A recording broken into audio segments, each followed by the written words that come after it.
Welcome, mothers and others. I'm so excited tonight to bring you Representative Colin Allred, who represents Texas' 32nd Congressional District.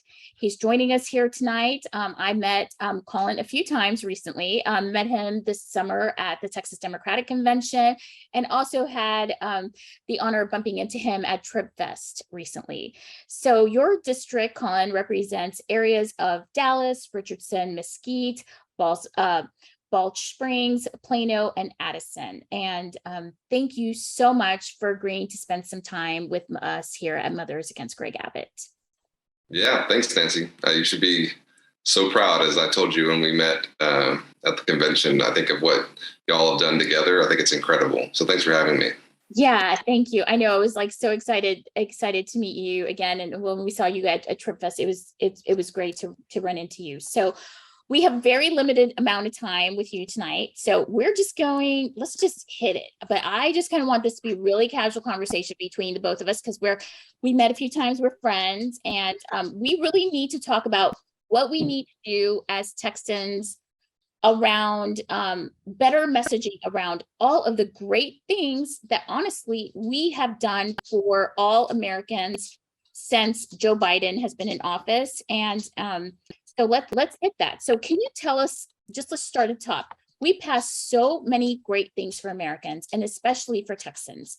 Can you tell us a little bit about some of the recent wins that Democrats have passed in Congress this year and also last year, and how it will impact your constituents as well as Texans all across the state? Yeah.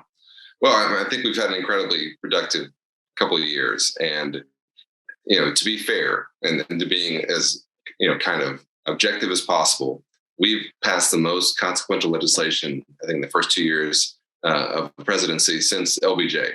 And when you go back and look at it all, it seems almost like we're making it up. But just going back to last year, the American Rescue Plan, we really saved the American economy coming out of, and still very much at that time in the depths of COVID. It created the vaccine rollout that has allowed us to come back together to have things like the convention and Trib Fest, which were canceled previously or were virtual. When you go to your CVS or your Walgreens, you get a free booster shot. That's from the American Rescue Plan still operating in our communities. The child tax credit, which I've heard senators describe as the most important thing they've done in their career, was cut childhood poverty in half in this country. When the North Texas Food Bank told me they could track when the child tax credit hit bank accounts because it would, the need for their distributions would go down. And you imagine how much $300 a month, would count for a family, like the one I grew up in with a single mother, just to add to the ability to, get the food you need or the shoes that your kid needs to go back to school or a backpack or whatever it may be. It really, really was so helpful. That was the American Rescue Plan, along with keeping our state and local governments afloat at a time when they had huge, huge gaps in their revenue. They would have had to make big cuts to things like police departments and fire departments. We prevented all of that. Then you go to the infrastructure bill, which is the biggest investment we've had really since the Eisenhower era. And actually, when you look at it in real dollars, even a bigger investment than the Eisenhower infrastructure investments. It's, for Texas, we're going to get $35 billion in the next 5 years. If you live in North Texas, really several parts of Texas, whether it's Austin, North Texas, San Antonio, Houston, your area is growing so rapidly that investing in our infrastructure is really not optional. It is a requirement. And if you're looking to the future, you might have seen the state of Texas recently released a plan for putting electric vehicle charging stations all across the state, having one every 50 miles in the entire state, trying to reduce that kind of range anxiety that folks are considering when they have an electric vehicle. That's because of the infrastructure bill that we passed. If you see projects going up in your community, roads being fixed, bridges being fixed, it's from this infrastructure bill. Our airports are getting a huge amount of money. Our water systems are getting a huge amount of money. We're going to finally get high-speed internet to every Texan because of this infrastructure bill. I mean, it is incredibly, incredibly important. It's going to create thousands of jobs. And as I said, for a state that's growing as quickly as we are, it's really not optional. That's just last year. Then we come and you say, well, what's the issue that you care most about? Or, what issues have we not been able to do anything for in the last 30 years? Well, gun violence prevention is something we haven't been able to address for over 30 years. And we did that in this Congress. It was a bipartisan bill. It wasn't everything that I would want or that you would want, but it had really, really important things in it that we should acknowledge, like closing the boyfriend loopholes. If you've been convicted of stalking or domestic violence, you can't get your hands on a gun. So many intimate partners every month are killed by, a boyfriend who should not have had access, or a husband who should not have had access to a firearm. It enhances background checks for people under 21. So many of these mass shooters, like at Uvalde, were under the age of 21. It has money to help states establish their own red flag laws. We know how important that can be. The biggest investment in mental health services that we've had in decades, and it creates penalties for straw purchases. I mean, that's all just in the bipartisan Safer Communities Act that we passed. And then you say, okay, well, I'm really interested in veterans. Well, we expanded access to benefits for veterans. We get the CHIPS Act. We invested in American manufacturing in a way that we haven't done in decades. And then coming finally to the Inflation Reduction Act, and I'm leaving stuff out here. We capping out-of-pocket costs for folks on Medicare at $2,000 a year, capping their insulin costs at $35 a month. The largest investment in addressing climate change in our history. A 40% reduction in emissions by 2035. I mean, it's enormous, and it strengthens the Affordable Care Act, which is helping 1.8 million Texans get access to healthcare. So, I mean, there's a lot of legislation I'm leaving out. In fact, my bill just passed today, actually, or was signed, I think, yesterday by the president for a Major Medical Facilities Act for the VA.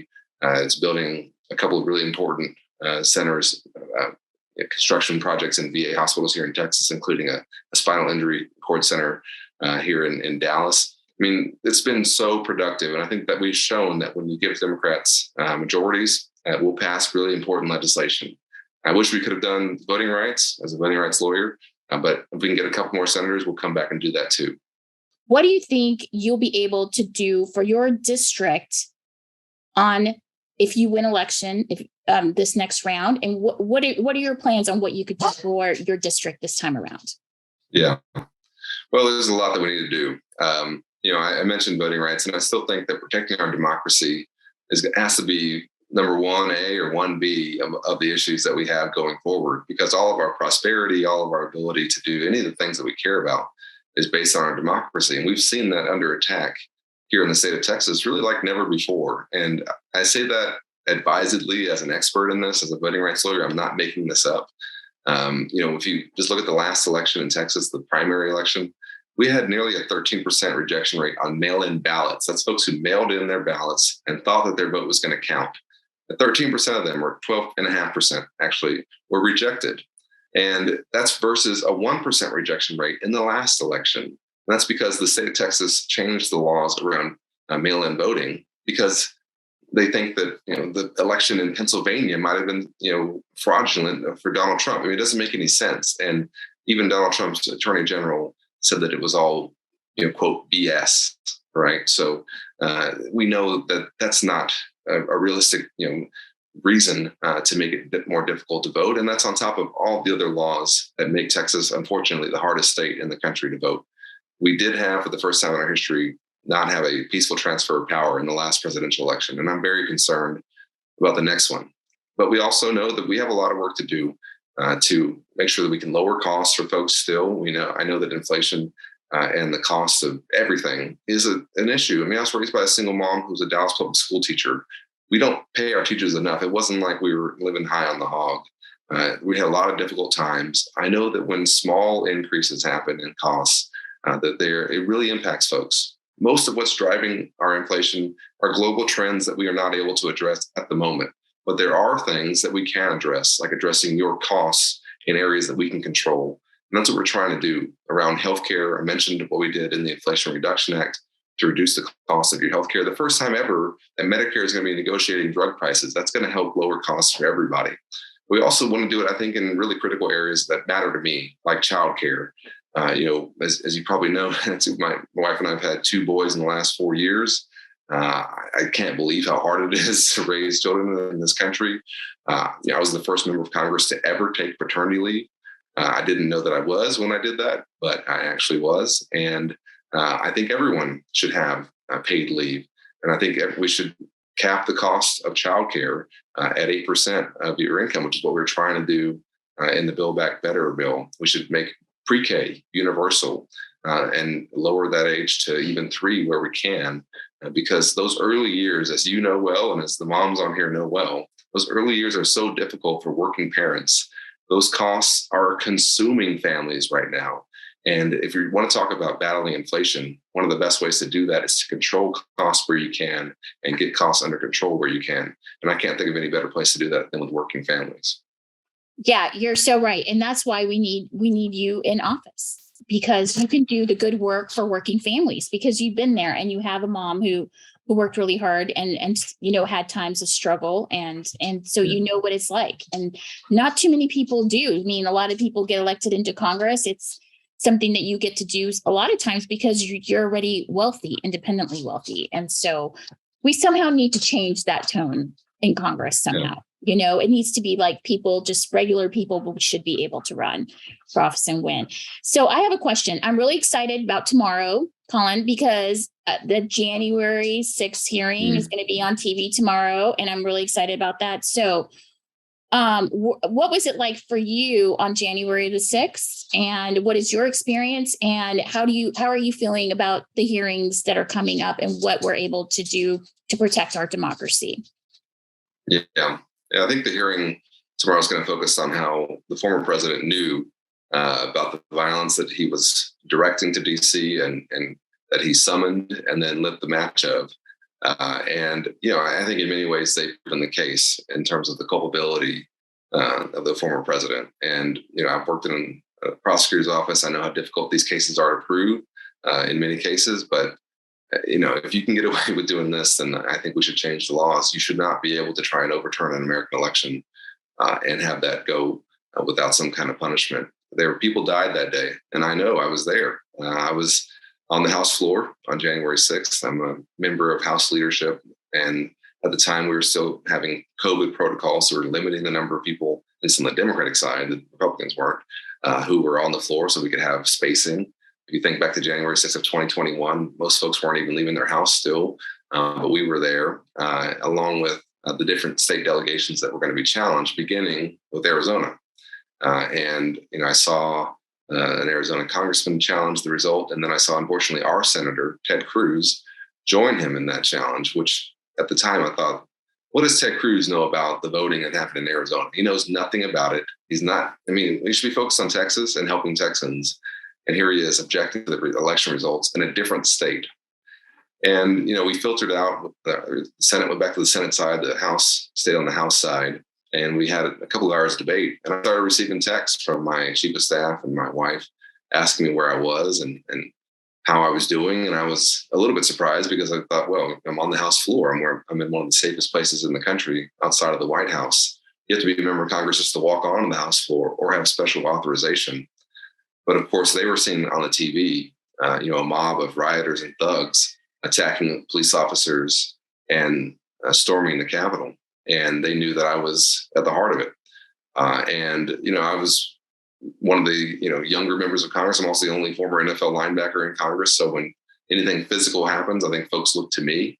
And I took off my suit coat, which you're not allowed to do on the House floor, actually, and was prepared to try and defend my colleagues. I sent my wife a text that I don't think anyone should ever have to send to a loved one, saying, whatever happens, I love you, because I didn't know what was going to happen. We'd locked all the doors. We've been told to put on gas masks that were beneath our chairs, that are underneath our seats, which I didn't even know were there. And it looked like there was no way out.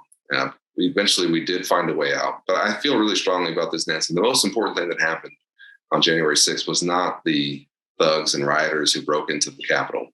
The most important thing that happened was that we came back at 2 a.m. that night while there was still blood on the walls and broken glass on the floor, and certified an American presidential election. And if you don't think that democracy is precious, if you don't think that it's just one generation away every single second from losing it, that's how close we came on January 6th, was that as I was leaving the House floor, I saw the glass breaking and knew how close they were to really an episode of mass violence. And I think one of the things the January 6th committee has shown is how fortunate we were that, yes, it's terrible how many officers we lost that day.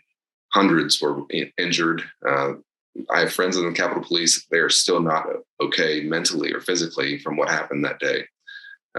But it could have been a mass violence scenario among the elected officials as well. We know what they wanted to do. We know who they were after. That's what we were up against. And the person who led that insurrection is the leading candidate to be the Republican nominee for the next presidential election. And we have to take this incredibly seriously. It's on every single one of us. It shouldn't just be up to Democrats, and it's not.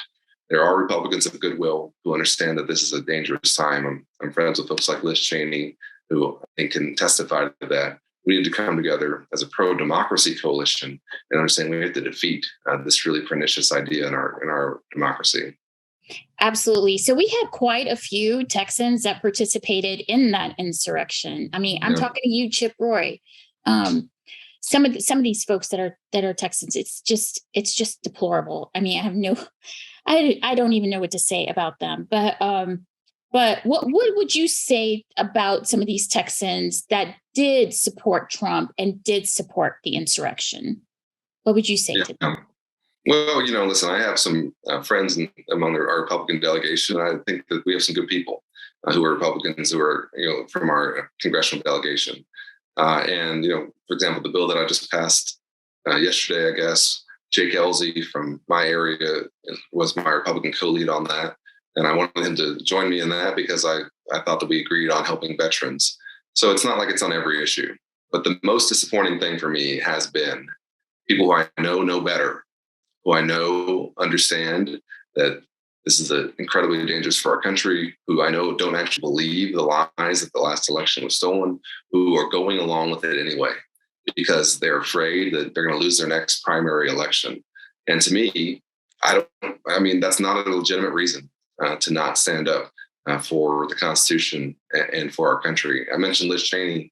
I was in the room that we were evacuated to, standing next to Liz, and from that moment to right now, she has remained the same in terms of her steadfastness in opposing the kind of malevolent force in American politics that Donald Trump is.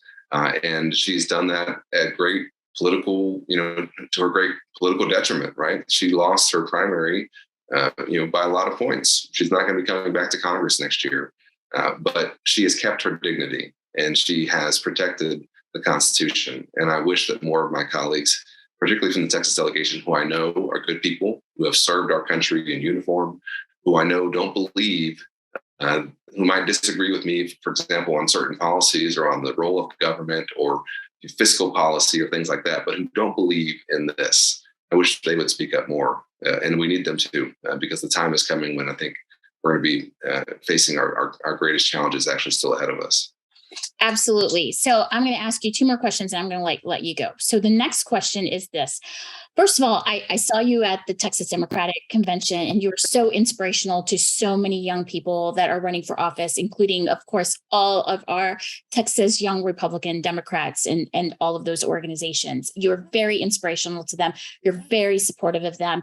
One of the questions I asked you at the convention, I said, hey, Colin, what are you going to do to support the districts around yours? Because I think that it's pretty solid that you're probably going to win this round. But what are we going to do, or what are you going to do to lift the other surrounding districts all around your district? And I know you've already been doing work. I know you have, because I talked to other people in your surrounding districts. So I know you're doing the work, but I want to hear it from you. What have you been doing to support other Democrats running in districts in either in your area where you live in or the districts around you, so we can get more Texas Democrats in the House? Yeah, I mean, I look at it from two perspectives. One, there are a certain number of races that we can win. And unfortunately, due to gerrymandering, there are many races that are not competitive.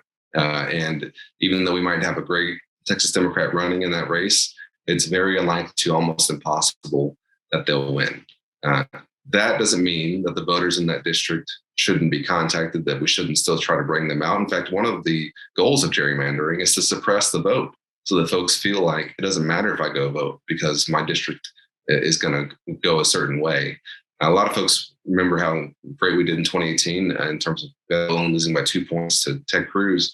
And I think he deserves a lot of credit for that. But we had a ton of competitive races down ballot at the state house level, at the state senate level, and at the congressional level that also were turning out the vote. And so you had congressional districts like mine having higher turnout than they'd ever had in a midterm that led to also helping Beto at the top of the ticket. So it all works in conjunction, having a top of the ticket that's strong and having races down ticket that are driving out turnout. So, as part of that, I've tried to help on the kind of pro-democracy side with the party and helping it be in a better place to contact these voters to try to get them out. And in the races that we can win, in the races that are either competitive because they're open seats or we have, a challenger who's running against an incumbent who can be beaten, I've endorsed them. I've given them money. I'm visiting with some of them. I've done block walk launches with them. I'll be going to the Valley this weekend to campaign with Michelle Vallejo and doing everything we can to try and bring voters out to make sure folks know about these races because midterms are about which party and which folks are interested, who's engaged. We know that the voters in Texas are there for us, actually. I've been saying to everybody who listen that we're going to have a statewide breakthrough this decade. I don't know if it's going to be this election. I hope it will, or the next election, or the one after that. But we will have a statewide breakthrough in this decade. And really, the way we're going to do that is by reaching the voters who we know have not been activated or not been able to vote for various reasons in the past. We have a different issue than, say, in Ohio, where they have spent so many years developing that vote. And the biggest issue they have there is persuasion of the electorate. In our state, we have so many voters who have not voted, that did not vote, would often win on most of our ballots. Yeah. Thank you for that. I'm so glad that you're going down to the Valley. So thank you for doing all of that hard work. So now I kind of feel like Evan Smith. So I feel like I need to be sitting back in a chair and asking you like the next hard question. And here it goes. Colin Allred, after you win this election and looking forward towards 2024, will you be running against Ted Cruz for Senate? I don't know. And that's the honest answer is that I don't take any election for granted. We have to, as I said, focus on this election. I think, and I've been telling everybody this is not just for y'all, that the last three and upcoming, or last two and upcoming two elections are the most important elections in American history, because they're going to determine, I think, whether or not we remain this great, pluralistic, thriving democracy or whether we go down a very different path. It was incredibly important in 2018 that we flipped 40 seats in the House, including my seat in Texas 32 and Lizzie Fletcher in Texas 7 down in Houston. We flipped 2 seats here in Texas that helped contribute to the majority that held that administration accountable and held the line until we got a new president in 2020, which the most Americans ever voted in 2020. I think we as Democrats kind of forget sometimes that the last 2 elections, we've had enormous success. Beating an incumbent president is incredibly difficult. It's only happened a couple of times in the last half century. And without a third party candidate, it's really only happened once. And so, the fact that we did that in the last election during a pandemic with a record number of Americans voting after flipping 40 seats in the election before that and won the Senate should give us some confidence that the American people want us to continue down this path. And so I really want to make sure we have a successful election here in 2022. And then we'll see what comes in 2024 and how I can best serve. I have a 3.5 and 1.5-year-old. So I've got a young family. I'm incredibly proud to represent my community in Congress. I didn't just pick a place. I ran in a district that didn't even have an opponent for my opponent in 2016. He was unopposed. He had a Green Party candidate and him on the ballot. And we beat him by nearly 7 points in 2018. And it was my community, the one I was born and raised in, that I represent. So it's a little bit different for me than maybe some members of Congress who pick a district they can win in and say, I'm going to go there, I'm going to run there. This is personal for me. I represent right now my high school, my elementary, my middle school, my family. My number one constituents are people who share my name and can call me up and tell me when they disagree with me. So I have a lot of considerations. I do think, though, to be clear, that we can beat Ted Cruz in 2024, whether that's me or someone else. And I think we should.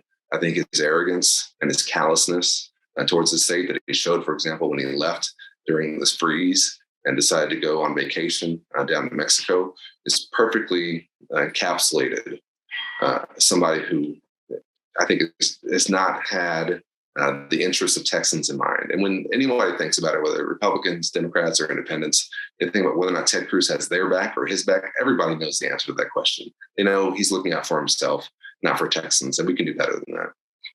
Absolutely. We absolutely can do better than that. So it's 7:30 and I know you have to go. And so I just want to thank you so much for your time tonight and taking time to meet with Mothers Against Greg Abbott and meet with us at this important webinar tonight. It was a pleasure talking to you. And I look forward to the big victory party that we're going to have one day in Austin when Democrats win on November 8th. So I hope to see you at that party. Well, let me just say, Nancy, really quickly, congratulations to you. I'm in my neighborhood here when I go running, which I do very slowly almost every day. I see a lot of different MAGA signs, right? Mothers Against Greg Abbott signs. And I think it's incredibly illustrative of our democracy and how individuals are more powerful than we think. And how if you spend your time on something, if you focus on something, that you can move the needle in your democracy too. And that there's nothing more important than that. There really isn't, especially for moms right now. We didn't talk about it, but the situation that we're in with the right to an abortion and the right to bodily autonomy being taken away from women in Texas. Sort of just the ongoing attack, I think, that we've seen on moms in particular. Highest maternal mortality rate, of the developed world, particularly bad for Black women here in Texas. We are not taking care of the people who are doing the most to take care of us. We can do so much better. And what you're doing is about that. I hope that we can win, with Beto and get him in there as the governor. But every election, and this, Nancy, is not just about getting someone elected in the next election. The election is not the only change that we're seeking, right? It's then the policies that come after that. It's staying engaged. And even if you don't get what you want in one election, we can't give up for the next one. Absolutely, 110%. And we can't wait to announce to everyone in our group what our plans are for Mothers Against Greg Abbott. Going into 2024, we're already thinking about it, and we have big plans for policy change, big plans for showing up at the Capitol, both here in Austin and in DC, and making good change for Texas families and families across the country. So thank you so much. I appreciate your lovely words tonight. Thank you for meeting with us, and we'll see you on the campaign trail.